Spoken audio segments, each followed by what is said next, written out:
इंसानों के पत्थरों पर सल्तनतें तराशने और सूरज तले अजीम रियासतें कायम करने से बहुत पहले समंदर के किनारे एक शहर आबाद था। उसके बुर्ज बादलों को छूते थे, उसकी मंडियां मसालों और रेशमी कपड़ों से भरी होती थीं और उसकी बंदरगाहों पर दुनिया भर से जहाज आते थे।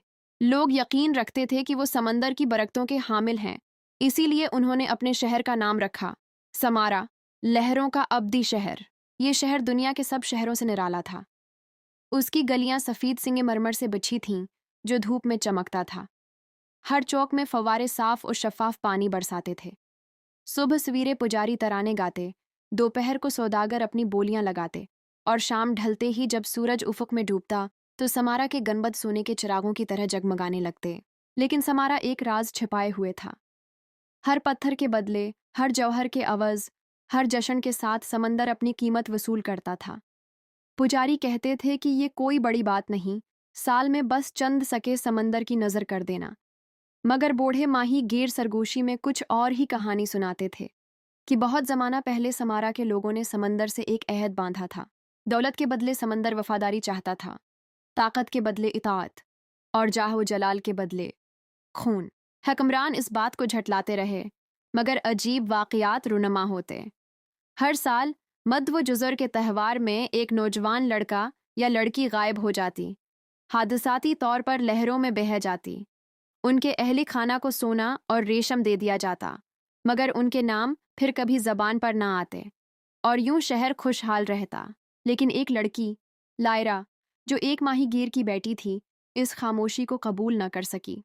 वो दूसरों की तरह न थी, इसकी नज़रें अक्सर उफ़क़ पर जम जातें, तूफ़ान देखकर इसका दिल तेज़ धड़कता। एक रात जब वो चांदनी में साहिल पर टहल रही थी, इसने एक नाकाबिले यकीन मंजर देखा।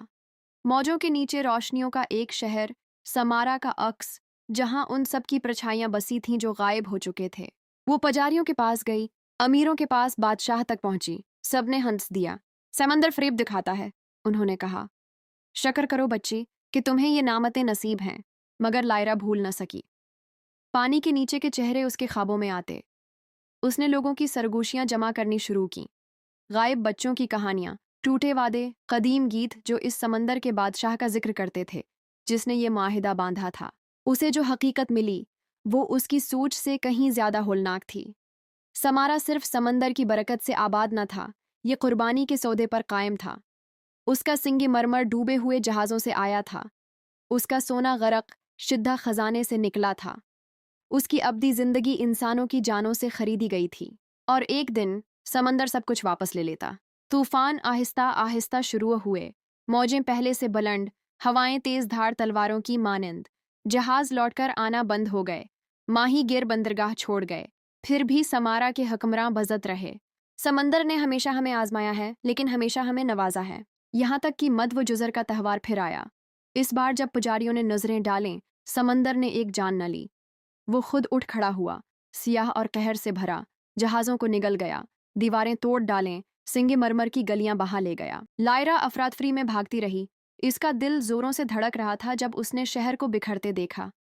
उठते पानी में वो आवाज़ें सुन रही थी, सैकड़ों, हजारों, वो जो कुर्बान किए गए थे, गरक शुदा शहर से पुकार रहे थे।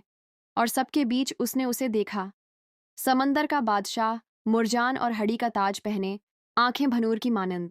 समारा मेरा है, इसकी गरज सुनाई दी। सौदा मुकम्मल हुआ, और जब शहर डूब गया, लायरा ने जान लिया कि उसकी बसीरत दीवानगी नहीं बल्कि इंतिबा थी। वो लहरों में कूद गई, बाप का दिया हुआ कदीम खूल अपने हाथ में लिए, जिस पर प्रासरार नकूश कंदा थे। गरक होने के बजाय उसने खुद को पानी के अंदर सांस लेते पाया। उसका जिस्म मध्यम रोशनी से जगमगा रहा था, बिल्कुल दूसरों की तरह। समारा फन्ना हो चुका था, मगर लायरा जिंदा रही।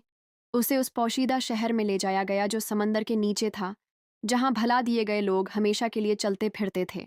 सबक, वो खुशहाली जो नाइंसाफी पर कायम हो, कभी देरपा नहीं रहती। वो राज जो खामोशी में दफन किए जाएं, एक दिन तूफान की तरह सिर उठाते हैं।